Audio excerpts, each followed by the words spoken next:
true. That's very true. I don't know how to work things. All right. Ladies and gentlemen, give it up for Kellen. Yay. Hey, Kellen, do you want to give out your last name or no? Oh, yeah, that's fine. What's your last name?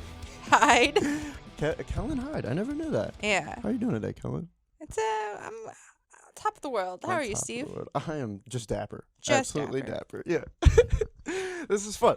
No, seriously, I'm really excited. It's new setup and everything. And you also, again, it's interesting when I have people that I'm like, hey, we need a topic. Mm-hmm. And you're just like, oh, I got so many things. I have a lot of topics. I got so many things. I know a lot about a lot.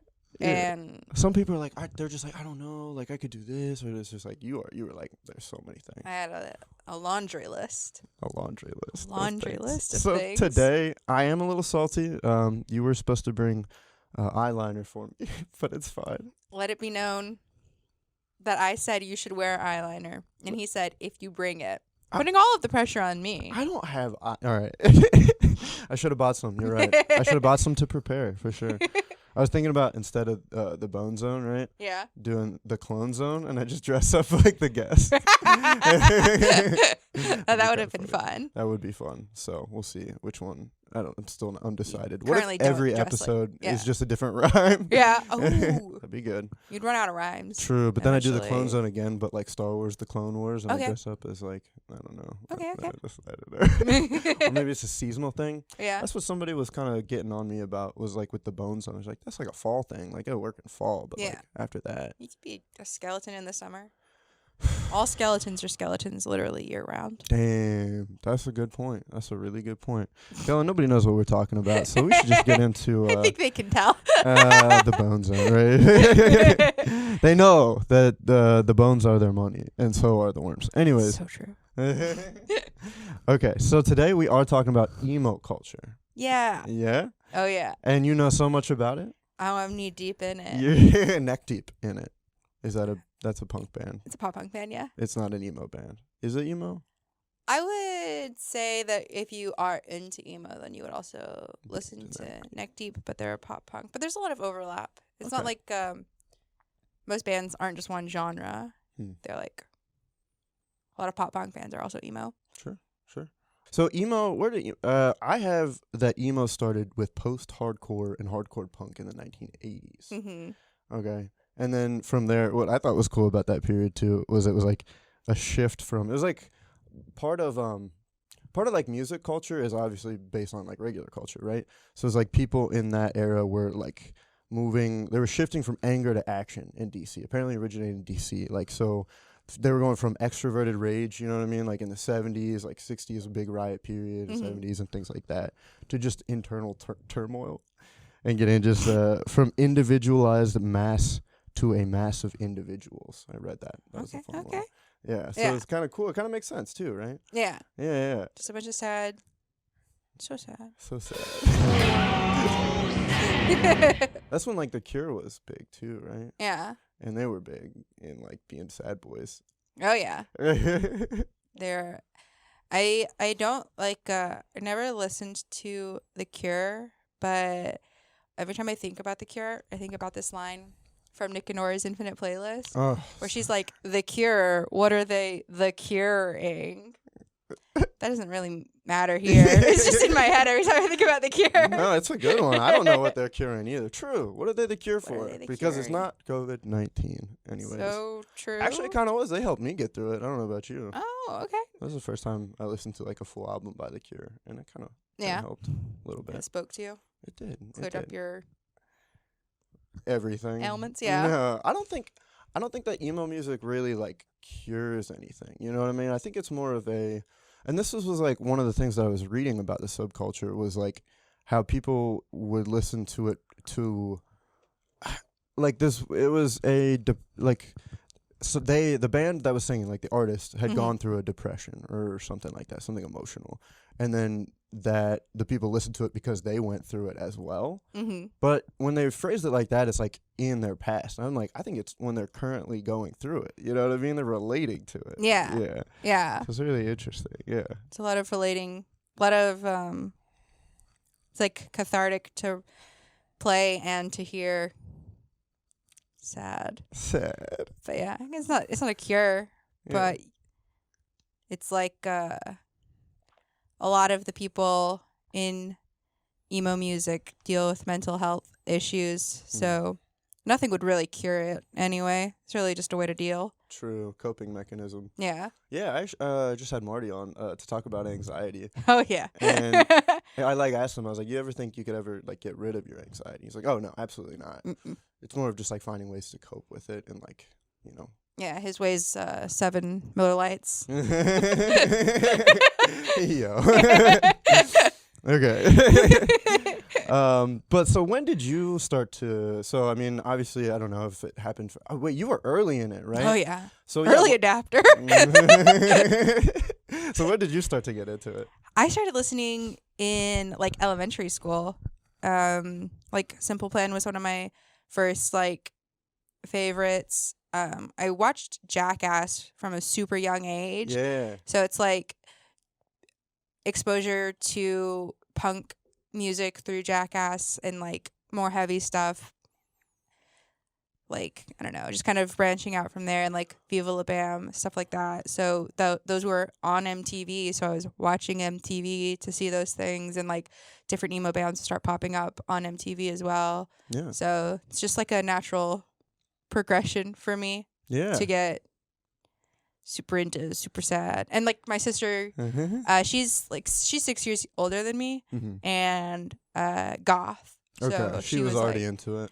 Like different like types of music, but like say like she would shop at Hot Topic, so I would go with her to Hot Topic. We would like she would, I don't know, put me in darker clothes that I thought were cool. Yeah. Yeah. Okay. Well, so what's the difference between like goth and what you consider to be emo? So I don't like. I think there's a lot of overlap, and none of it is like black and white. Yeah, it's all black, Well, but it's all black. I don't know. Like when I think of goth, I think of like harder music, like. Almost like screamo a little bit. Is emo? You could like I think a lot of people that are into emo especially in like the golden era of screamo were also into screamo. True. But like when I think of like heavy, I can't even think like I don't know, like just no, you don't have to come up with if you I'm straight up. I struggle so much because I just don't listen to heavy music. Yeah, well, that's not what we're here to talk about, is it? You know, we're here. Heavy. It would be like Page music. Page, like metal, heavy metal. And if you want more on that, check out a couple episodes ago when Page was on. Yeah. But interesting. So it's more like metal, but so emo is more. Would you say emo is more poppy in a way? Pop in music is popular. And some emo can lean towards pop, especially when you get into like the Fueled by Ramen era of emo. That's for sure pop, because that's like Fall Out Boy, Panic at the Disco, All Time Low. Okay. Pop. Well, so before we get into that, that's what I wanted to. I guess let's start at like the modern iteration of emo, because it wasn't like, of course, it originated. You could say it originated in the 80s or whatever, but I heard it was like reinvented. Is what I read. It was that it was like reinvented kind of in the 90s, like from 91 to like 94 era. Yeah. And I was surprised how much Weezer popped up there. To be honest with you. Oh yeah. I was kind of excited about that. Yeah, you're a big Weezer head. You don't have to talk about it, but I was like, wow, because I just thought they were always like a pop band. You know what I mean? But apparently that's like where a lot of the inspiration came from for like the melodies in emo bands. Yeah, a lot. I'm not like I don't know much about the structure of music, but I know like early Weezer, like Pinkerton's such a good album. Cornerstone of emo, apparently. But it's like bands like Joyce Manor get a lot of inspiration from early Weezer in like the more like upbeat, fast type. Yeah. Yeah. Well, and so the fashion is another thing that goes into emo culture, right? Yeah. And so I read during that era, it was kind of the way that Weezer would dress was kind of like it was almost like they were fashioning not just the song Buddy Holly, but like fashioning, like dressing up like this, yeah. With like the tie and everything. Yeah, and there's like different. Even then, different types of like emo attire, but it's like when you saw it, it was obvious that it was emo. It's like you could dress in like all black and wear like chains and like have black and white striped long sleeve shirts peeking out underneath your black shirt, or like tucking in like what you've got. Yeah. Like tucking in a button down. Yeah. You have a messenger bag. Yeah. It almost seems like the original hipster style, right? Yeah. Whereas like kind of dressing up, but in a way that doesn't look dressed up. Yeah. Know? There's these, I don't remember what they're called, but these like pictures, like drawings where you could see how someone from your scene would dress. And like a lot of it is like counterculture type scenes, but like so much overlap because emo's just, it brings people together. So you would have like screamo scene kids and like the hipsters with like the glasses, or like rockabilly where you dress like you're from the 50s but Southern. I don't know. Interesting. Well, so again, before we get too deep, how would you define emo? So I would say just like emotional, like obviously, yeah. Emotional. But like most emo bands to me, they have like, they can either go from like just very blatantly obvious, like I'm sad, shit sucks type lyrics, or like complicated, feels more like a story type lyrics, but they're all just all about being like depressed. Yeah, maybe your girlfriend left you and you hate your hometown. Well, social alienation. Yeah. Sensitivity, misanthropy. Yeah. Introverts and angst. Oh, so much angst. There's so much angst. So much angst. Yeah. That's awesome. Yeah. Okay, so that's kind of, it's more about just, again, feeling those kind of negative, I mean, it's not even negative emotions, but like processing them in a way through music. I don't know, it's interesting. Yeah. Okay, so started in that style, like I said, and I mean, have you kind of tracked how the style? So let's go. So the '90s era, right? So what were the big big bands? It's Nirvana, was that you? Did that? Yeah, you could say Nirvana. I'd also say Jawbreaker is huge, and then Jets to Brazil. Huge, yeah. I love Jawbreaker. Yeah, yeah. That was another big one that popped up. Oh yeah, I've seen them a couple of times. Really? Yeah, because they got back together. Okay. They broke up, and it was a huge thing. And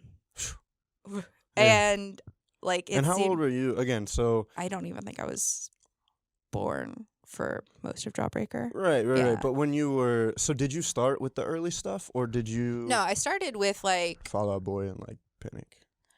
Yeah, or like really before then too. Before it was like Simple Plan and My Chemical Romance, and then that makes sense. Yeah, then I discovered Fall Out Boy. And God, that was just so much of my life. Yeah. Huge. Fall Out Boy was the big one for you. Yeah. Okay. Would you consider them your favorite band? Not now, but for interesting. So much of my life. Well, that's what I don't consider Weezer my favorite band now, but I consider them my favorite band overall. I wouldn't even consider Fall Out Boy my favorite band because there's like after they went on hiatus, and when they came back from hiatus, it was very different. And their first album back, I did like, but I think I liked it because it meant that Fall Out Boy was back. And I could finally see them live because I was too young to go to shows before they went on hiatus. And then when they came back, I was finally like, I was graduating high school, so I could finally go and do stuff. And like throughout high school, I like lived in an area where I feel like there weren't a lot of shows that I could go to. Alabama? No, it's Texas. Oh, but like middle of nowhere Texas, where like everything was like 18 and up. Oh. So, and I didn't have a car, so seeing anything live was not in the realm of possibilities. Yeah. So that stinks. It did stink. Yeah. But I feel like more than made up for it because I am always going to a show. Yeah. Also, when they came back, were they in that My Songs Know What You Did in the Dark phase? So it's a little not as much as probably what you were looking for. It was like at the time I really appreciated it for what it was. Okay. But like reflecting back on it now, I don't really listen to anything post hiatus. Yeah. I really don't listen to anything after like American Beauty, American Psycho. Oh wow. That's a whole other. Yeah. So well, and I want to talk about how like emo progressed in that sense. But again, so starting in the '90s is still very kind of like grungy. You know what I mean? And kind of like, but that's where Weezer came in and made it a little bit more poppy, I think, too. Right? Yeah, and like. That's when, like, I would say, like, even pop punk as well, which, again, a lot of overlap, started taking off because punk went from being, like, so in-your-face, anti-authority, like, anarchist, so... It kind of strayed from metal, in a way. Yeah, and it's, like, it was more of an alienating genre, like, not in a bad way, but in, like, a... There was no way to get radio play with punk because of how, like, against the system it was and how, like, that was just not cool. Yeah. So then, like, pop punk kind of took the same ideas and softened them up. Yeah. Which got them to be popular, which is, like, where the pop Well, and what's comes interesting, again, what I kind of wanted to bring back from before is that it's also kind of ties into that, like, Jackass era, but, like, MTV era. Yeah. Where, like... even like Tony Hawk, you know what I mean? Oh, like yeah. the skater, like the whole thing, you know what I mean? Like it's a whole part of that genre. And it just kind of like fit really well for some reason. It worked so well. And they fucking got me. Hook, line, and sinker. Hook, line, and sinker. You know? They gotcha. Yeah. Yeah. Guitar Hero also. Such a cool era to live in, that 90s. Like if I was like a 15-year-old in 1996. Yeah. You know what I mean? Are you kidding me? I'd be over. I'd be wearing skinny jeans, eyeliner. I have a band, the whole thing. Oh my god. So I'm gonna like share this with my friends who like were, and they're gonna be like, this asshole. Yeah, that's true. How dare you romanticize? My period. I was in torment at this point. They're gonna be like, this makes me feel old. Damn. Well, you are old. I'm young. That's how it goes. Anyways, people get born and die all the time. We don't have to talk about it. All right. But it would be cool, you know what I mean? Yeah. And like kind of being able to experience that in the moment. And I think there's many things you can say that about. Yeah. But like specifically like with music, you know? Kids now are like romanticizing experiencing emo and pop punk for what it was in 2014, which is crazy. True. Me too, honestly. To go back. Right. I mean, it's so good. Just anything pre-2016. We don't have to. All right. But no. So yeah. Then that end of then Pinkerton came out like 1998, I believe. And again, cornerstone. Critically, everybody shat on this album like so bad. Yeah. Even pop punk or like emo kids were like, "What the fuck is this?" You know what he's talking about? Yeah. He's talking about they were in love with it. Half Japanese girl. What are we talking about here? There's some pretty iffy things in that and a lot of the early Weezer There's stuff. a lot of iffy things in the genre. Yeah, so. in the genre, true. There's a lot of iffy things in culture in general. People didn't know. Anyways, we don't have to get into that. Okay, but it started to shift at this point again, though, kind of a little bit more poppy. Am I wrong? Poppy. Well, Give me some examples. So Pinkerton came out, and after a couple years, then Green album came out with Weezer, and that was still considered an emo album apparently. But I find Green to be just the most bland. Island in the Sun is on that one. You know what I mean? Yeah. It's a great song, but I don't think it's emo. You know what I mean? So, what bands in this era did you kind of come up with? What's the time frame that we're looking at here? Yeah, so you're hitting me with Weezer facts. I know. This is becoming I know. a Weezer. This is my frame of reference. Also, that's what I wrote down. It's weird. It was weird, like looking at Weezer through the emo lens, but we don't. Yeah. Yeah. But it's like post like end of the 1990s, so like 1999 to like 2000. Yeah. And is this also? Do you know that Warped Tour was heavily tied with emo culture? Yeah. They freaking all the greats, like the huge ones, like Blink-182. True. Huge. Big ones. Big one. Yeah. Big in the pop punk. This locked. I'm gonna make sure that we're still recording. Okay. This new studio. We're good. Anyways. Yeah. So I guess at that point, like, I wouldn't say that Green Day was on my radar yet. True. Because once American Idiot came out, they were like, big. Yeah. but like early 2000s, I would say probably like, again, Blink-182, Hawthorne. Oh, I don't know. We're still not even there yet. Yeah. A little bit. There's like a gap because I just didn't yeah. exist. Well, like I said, you didn't exist a little bit there. Yeah. But again, I mean, I think there's also like waves in culture too, right? Yeah. So I think that kind of like towards the end of the 90s kind of probably fizzled out a little bit again. I mean, it was still there, obviously. Yeah. But it's like, again, they considered Weezer's Green album an emo album. Yeah. So yeah, early 2000s though. All right, so we don't know this much about this era. We move along. We were not conscious at the time. Yeah, we were not conscious at the time. Okay, it's fine. But you know, people started at this point. I know early 2000s, like looks wise, is when it started getting more. You know, people dyeing their hair black. Yeah. And long, like straightened hair, and Yeah. and getting a little bit more grunge with it, and bringing that culture back a little bit away from the crazy. Huh? We were getting crazy. We were getting wackadoo, so wild, buck wild. Yeah. Yeah, and like I don't know, my favorite. Like when I started gaining consciousness and becoming a human being, I clocked into the world at about age 7. That's what I was like. Ooh, okay. Now that I'm like reflecting, I'm remembering all these other bands. Like Texas is the Reason and Mineral, huge like, God, probably late 90s, early 2000s. Okay. Similarly, emo, Twinkly emo. Mm-hmm. Interesting. Yeah. It's funny every time I see you like smile, one of your glitter pieces falls out. Yeah, I'm raining. Twinkly. Yeah. Okay, but then so again, we can kind of jump to, you know, maybe where you started getting into. So mid 2000s is really where like Fall Out Boy was big, right? Mid 2000s. And this was when like Warped Tour was in its prime. Like Blink-182 was like at Warped Tour, which is crazy to me. Yeah. That's wild. Yeah, Warped Tour used to be so crazy. I wanted to go so bad. I remember learning about it when I was in 5th grade. Yeah. Warped Tour, and like begging my parents, but I was literally in 5th grade. So they're like, "Are you out of your fucking mind?" Yeah. I was like, "But I really want to see that." I felt so sad. Real quick, funny story. My younger cousin was kind of into the, you know, My Chemical Romance era, things like that. Wanted to go to Warped Tour with my sister, who was kind of into it too. Yeah. And you know, they were like 16-ish at the time. Yeah. But they really wanted to go. So my dad's like, "All right, well, let's go." Yeah. And he took them, and like they were worried that, you know, he was watching over them. They were worried about them a little bit. Yeah. But then they came back. And my dad was the one. He like walked through the door. He's like, "What?"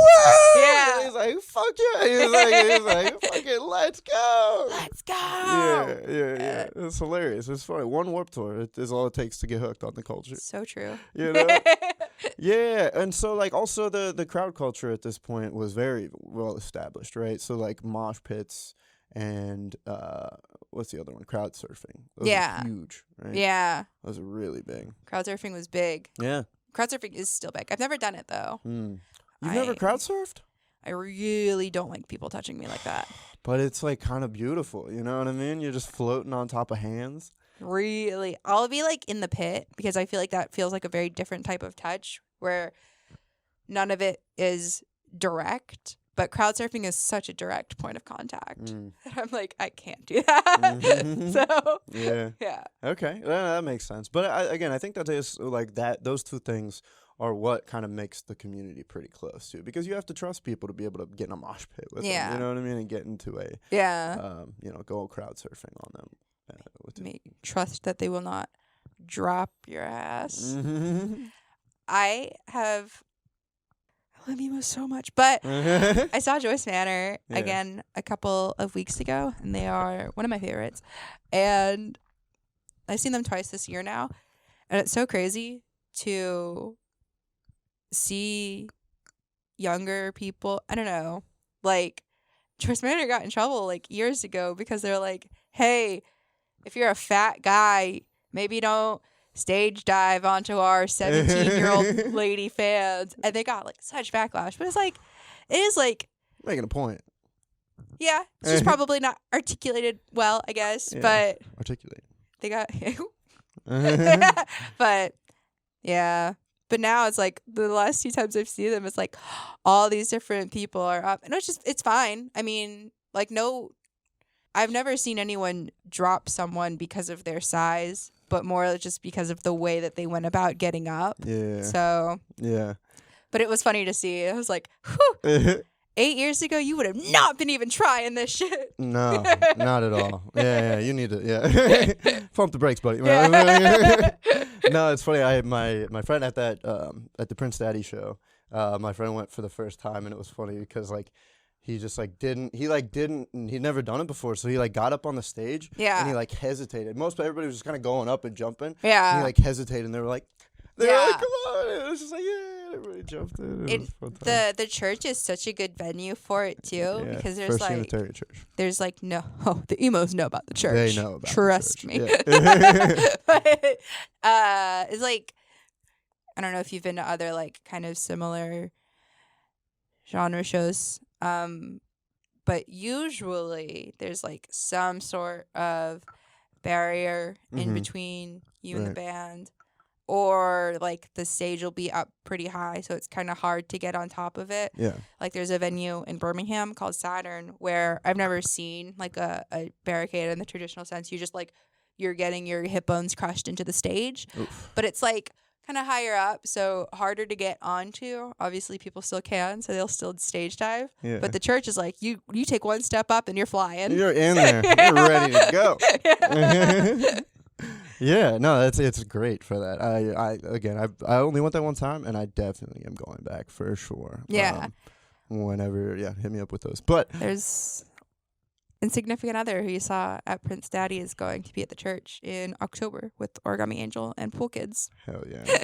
Let's go. Let's go. I'm literally going. Okay. So. Let's do it. That's October. I don't have any plans planned out that far. Yeah.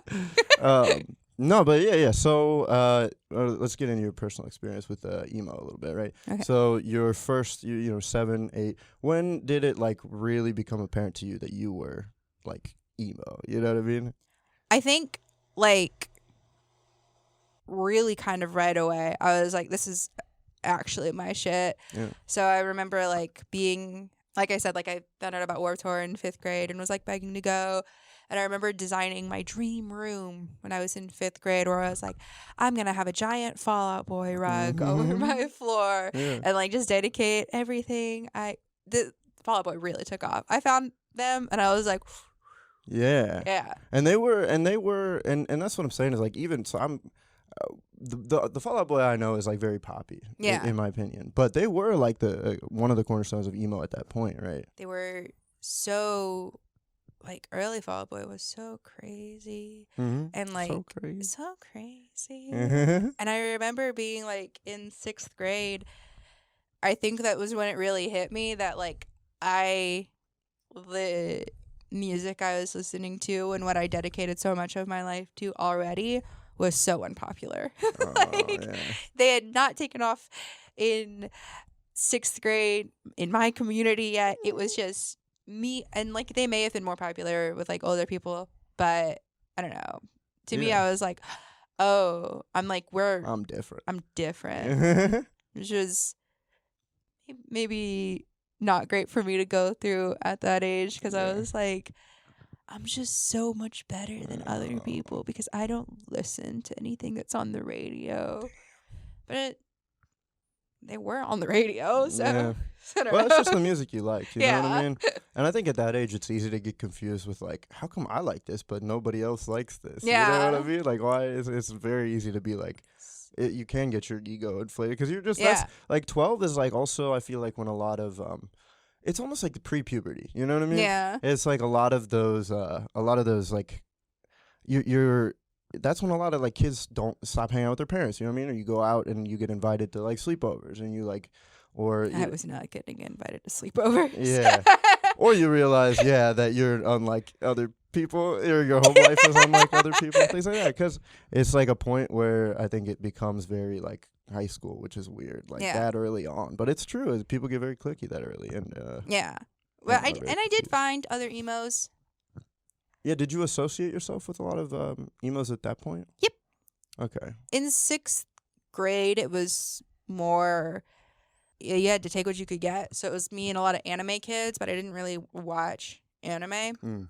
But they were also like, we all shopped at Hot Topic, so we were like, this is fine. Yeah. We'll just stick together. Yeah. But then, like, 7th grade, I really met my emos then. Okay. It's like a few friends of mine that were, like, also just super into the genre and, like, knew what I was talking about. And there was so much overlap in our music tastes. And we all, like, watched Michael Cera movies. And it was so fun. Yeah. Yeah. That was a golden age, too. What a good time to be alive. Yeah. Yeah. Well, and do you think that, I mean, do you think that a lot of the people that you were hanging out with at that point had a lot of, like, reason for angst and things like that, and reason for... I think most people that age do, even True. if there's no, like, we all ended up, like, super mentally ill. But just being 12 fucking sucks. So it's like you're watching so much about your life change. Yeah. Like, your world is changing so rapidly, and there's, like, not much you can do to stop it. There's, like, pressure to grow up, but you're only 12. Yeah. So it's like, I think most people that are 12 have a lot of reason to be like, the world doesn't understand me. Because they don't understand themselves, so how the fuck's the world supposed to? Yeah, it's crazy. It's wild. But I think it's at least, so I was reflecting on this because we were talking, because I was preparing for this. And I was reflecting on that period where, like, I started feeling kind of like antisocial, or like kind of like a social outcast or something like that. Yeah. And at this point, it was like, I think I'm better off for it. You know what I mean? It's like, because I think, like, before, it was weird. I was like there's this idea of, like, especially in Ohio, right? So the idea of, like, the perfect, like, football player, like, conservative, like, it's like very, like, a very specific image of, like, the poster child, I would say. And to not be that was something that I wanted to be. But because I started getting acne really early, too. That's another thing. That was another thing that was like, damn, I can't be like, I can't do anything. Well, it's because before I was just a loud, annoying kid. And then I started getting really self-conscious about that. Yeah. And I was like, I can't be that loud kid because then I'll draw people's attention to this. You're going to see your acne. Yeah, you're going to see your acne. It's weird. Yeah.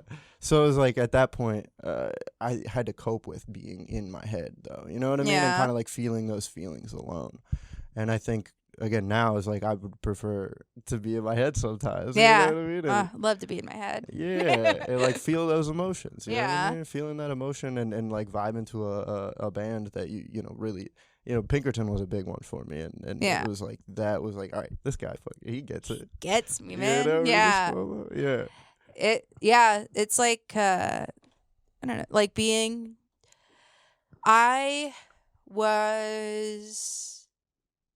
And still, I've always been kind of exactly how I am right now.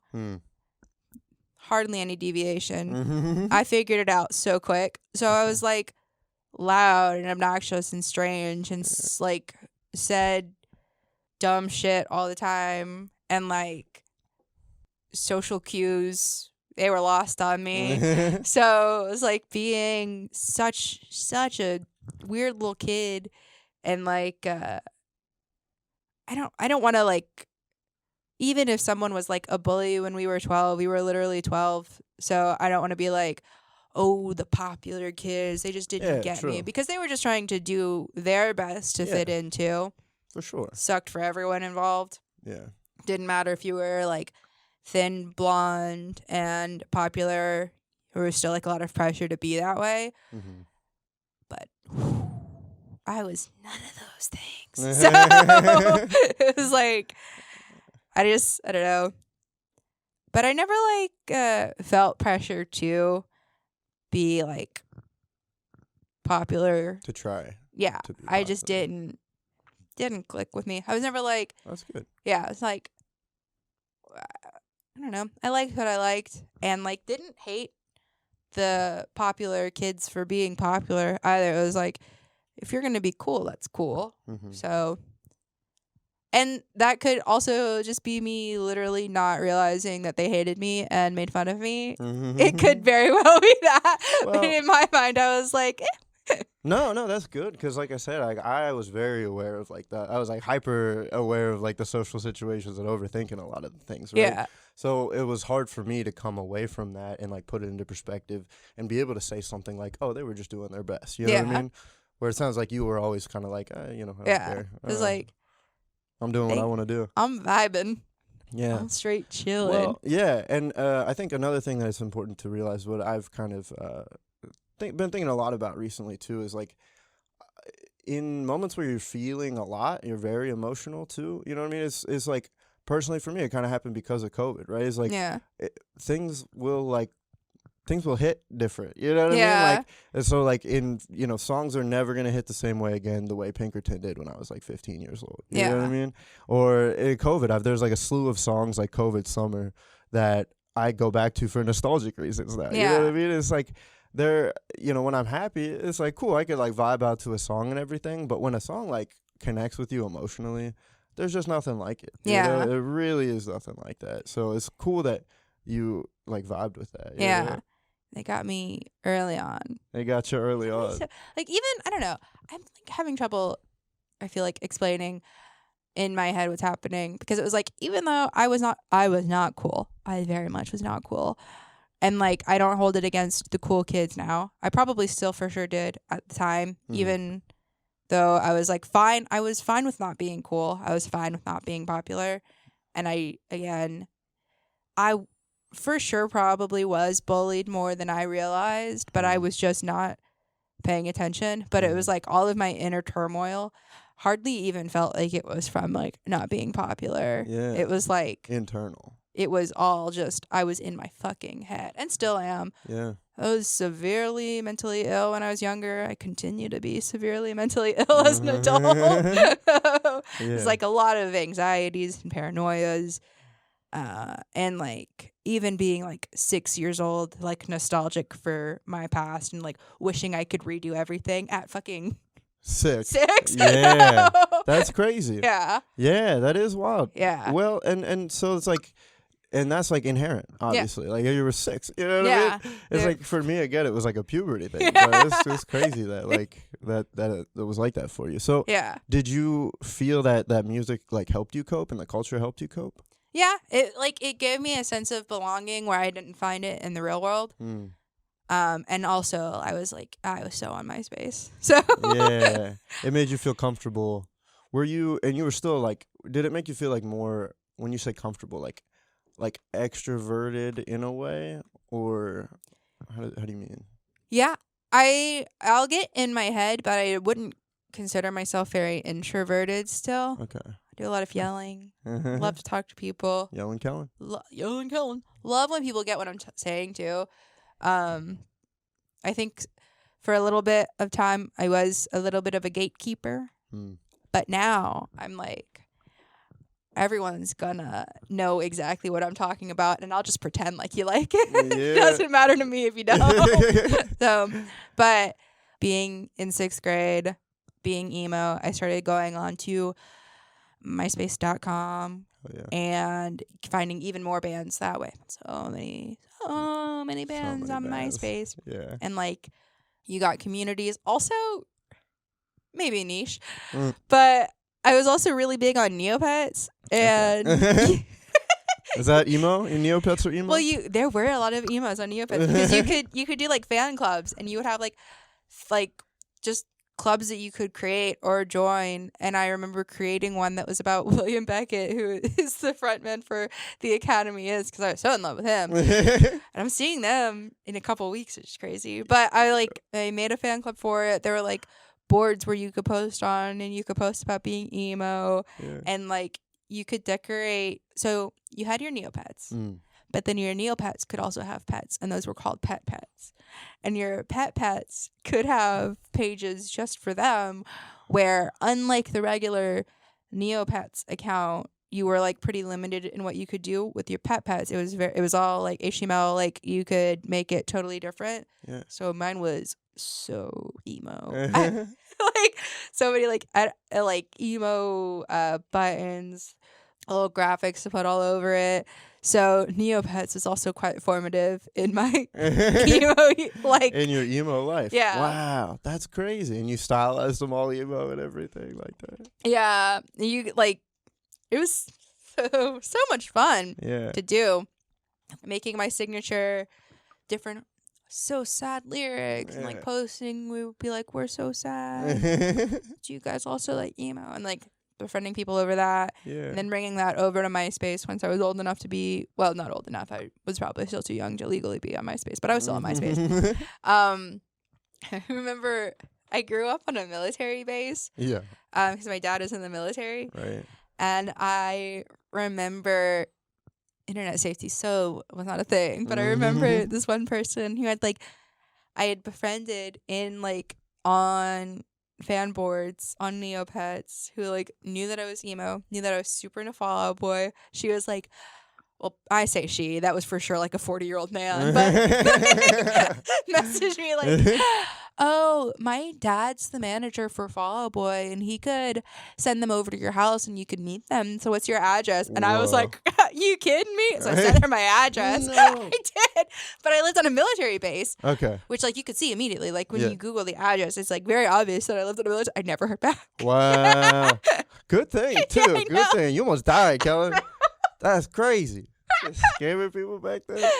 The Lord is looking out for me. Hey, maybe you missed out on meeting maybe you missed out on meeting Fall Out Boy. I met them since then. Oh, so, really? Yeah. Oh, really? When was that? These were both post hiatus. I think only twice. But like paying for meet and greets. Okay. Yeah. Cried so much. Spent so much money. Cried so much. So much. Did you cry with them? They were not crying. But you were crying. I was I was in shambles. It was like especially the first time I was freshly 18. Yeah. Just graduated high school. Oh man. Moved from Texas to Alabama. That's a raw time. It's a raw time. Yeah. It was like they had just come back from being on hiatus.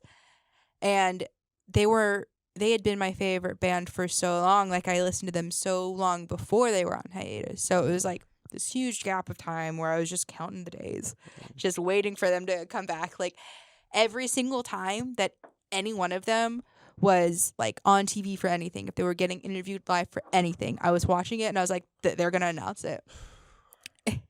I can feel the excitement, the pressure. Oh, my God. So I was like, oh, thank God. I was, like, planning on they were going to be in Texas the same time as my high school graduation ceremony, so I was like, I'll just miss the ceremony. Yeah. My parents were like, no. You have to do that. But like literally like 4 days after graduating high school, we moved to Alabama, so they were playing a show in Atlanta, so I went to that. Yeah. And I paid so much money to do the meet and greet, and my friends that I had met in 7th grade were also there. They were the other emos. They came. Yeah. My sister was there. Oh, so it was a big moment. Yeah, it was a huge moment. So did you? And it was worth it. It was worth it. Yeah. I cried so much. Yeah. And it was like they played like a lot of like old hits because it was like obviously they weren't gonna just like load it up with brand new songs after being gone for so long. Right. So it was like it was huge. It was an arena show, which is so crazy. It's like outdoors, and I rarely go to those types of big ass shows now. They're so expensive, and I hate to be outside. But I mean, like meeting those people, like I've always wanted to get into the mind of like what person can put this arrangement together that makes me feel so much. You know what I mean? And tell them, like always thank them. You know what I mean? It's like this is something you made something. I don't even know if you understand what you did yourself. You know what I mean? But like this made me feel like some sort of way. It made me feel different. You know? And that's so weird that it's just a feeling. You know? Such a it's just a feeling. And it's just like nothing. You know? Yeah. But it's not nothing. It's so much. It's everything. Yeah. It's everything. Yeah. Well, so what I wanted to get into a little bit was how like the Wonder Years and like kind of modern baseball era of emo. That was like golden. Well, I'm still in it, honest to God. Yeah, it's still out there. Yeah. Right? So it kind of pulled back like softer a little bit, right? I would say early Wonder Years doesn't feel soft. It's very like it's a lot of like it's rough around the edges, especially an album that is not an album, but it is kind of an album, but it's not on Spotify. Get Stoked on It by the Wonder Years, which they hate. They hate Get Stoked on It, but it's like it's so chaotic. Yeah. So much about being from Philly. They're such a Philly band. I love them. And like all of the current big names like that, their early stuff was like so like raw. Like chaotic. Yeah, and it's very dynamic. You know what I mean? I think that's just another part of it too. Like I said, kind of like steering away from just like one kind of sound. Yeah. I think it's a lot more dynamic, a lot more going on, like more chaotic. But in a good way, you know? Yeah. I would still say a lot of pop punk. I think if you don't listen to pop punk, a lot of it sounds the same. Okay. There's like, you play Neck Deep, and then you play Knuckle Puck, and you play State Champs, and it's like, sense of theme here. Yeah, that's true. Yeah, they do kind of have a similar vibe. We'll say that. Yeah. But still so good. But still hitting that like raw chord. You know what I mean? It's weird that chord changes too. Yeah. I don't know. This is interesting. I don't know. But yeah, so we're up until. How have you seen kind of up to where we are now? Things change within the emo culture. It is. There's more inclusion. There's so much more because the past 25 years of my life, it's been sad white guys. And now it's like, hey, you know what? Other people have feelings too. And they're like, there's more of an effort and a push to remember that other people have emotions and feelings, and it's like people are more held accountable for their actions than ever before. And like, while a lot of the shows I end up going to might still have like entirely straight white men lineups, there's still like it's so much more accessible to everyone now. So that's probably like the biggest change. But there's also like sonically it feels more like complex and like more thinkers. Yeah. Yeah. Yeah. Well, that's probably good. I mean, it's interesting because it's like before, you know, obviously emotion is like a big thing, like just feeling, and part of that feeling a lot of the time is without thinking. You know what I mean?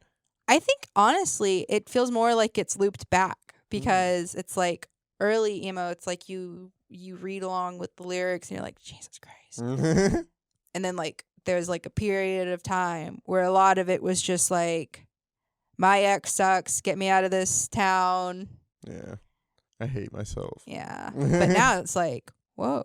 We're getting back to real expressing like real emotion. That's like getting crazy with. Yeah, like I'm actually. It's like more about the mental health type of thing. Yeah, and not more about my girlfriend sucking. Yeah, that's good. They all hit the same. You know what I mean? Yeah. No, but the new stuff. But the new stuff. You know, it's good to see that evolve. You know what I mean? It's good to see change in a culture like that. Yeah. And, I'm glad it's more inclusive for sure, you know, and it maybe and again, maybe it's like that the newer themes, the more complex themes are more relatable to more people now too. Besides, like, you're thinking about my girlfriend sucking. Yeah, like, I don't have a girlfriend. I'm not into girls. Yeah, you know? But now it's like, and probably the pandemic really. It feels like emo has had a resurgence recently, and that has to just be from people feeling isolation like they'd never had before. True. And feeling like you're just missing out on so much of your life because you couldn't do anything for so long. Yeah. So emo's cool again. Yeah, new wave. Yeah. Well, that's one for the pandemic. You know? Let's go. Yeah. And then like the political climate impacts emo so much. Really? Mm-hmm. I didn't know that. How? Like, Well, yeah, go ahead. just like when things are shittier, which traditionally they typically are shitty, but like especially like if a Republican is in office, like the feeling of like hopelessness and having no like power to do anything gets so much stronger. So then you get even more emo music out of it. And I remember like when Trump got elected, people were like posting about what like George W. Bush did for emo. And some people were pissed off. They were like, why would you joke about it? I was like, it is true. Yeah. When shit sucks, people turn to music for it. Yeah. So. Yeah. Well, they kind of escape and like were, the chaos that they're feeling because of the political climate they channel into, into music. Yeah. That's awesome. Yeah. It's kind of the silver lining. You know what I mean? Yeah. Yeah. Trump got elected. I was like, this sucks. Although. American Idiot was a fucking banger. Nice. Yeah. Yeah, that's true. So so we get to kind of see some of how that's going to unfold, even kind of going forward too. Yeah, I'm interested in kind of the future of how things are going to progress with everything in general, but also specifically music and specifically emo culture, because like Paige was saying, is just with metal is just becoming a lot more experimental. Yeah. And it sounds like emo is becoming, you're focusing more on like the thought and like the the specific types of emotion that you're feeling. Yeah. That's awesome. I love emo. Well, I think that's a good place to wrap it up. Do we miss anything throughout the emo culture or anything like that? Oh, there's so much, but there's so much. Impossible to capture. We would need my literal entire life. Maybe we'll do a part 2 at some point. We'll see. Got a lot to say about Parker Cannon. Damn. It's just that I love him. I just love him so much. I'm emotional. All right, Kellen. Well, thanks for coming out. Of course, happy to be here. Do you want to shout your Instas out or anything? Do you? Yeah, you could follow me. Follow Not Kellen. It's Not Kellen. Yeah. You're really good at photography. Check those out. That's good stuff. Film photography, baby. Yeah. I'm just a caricature of a person. All right, Kellen. We'll do that, Kellen.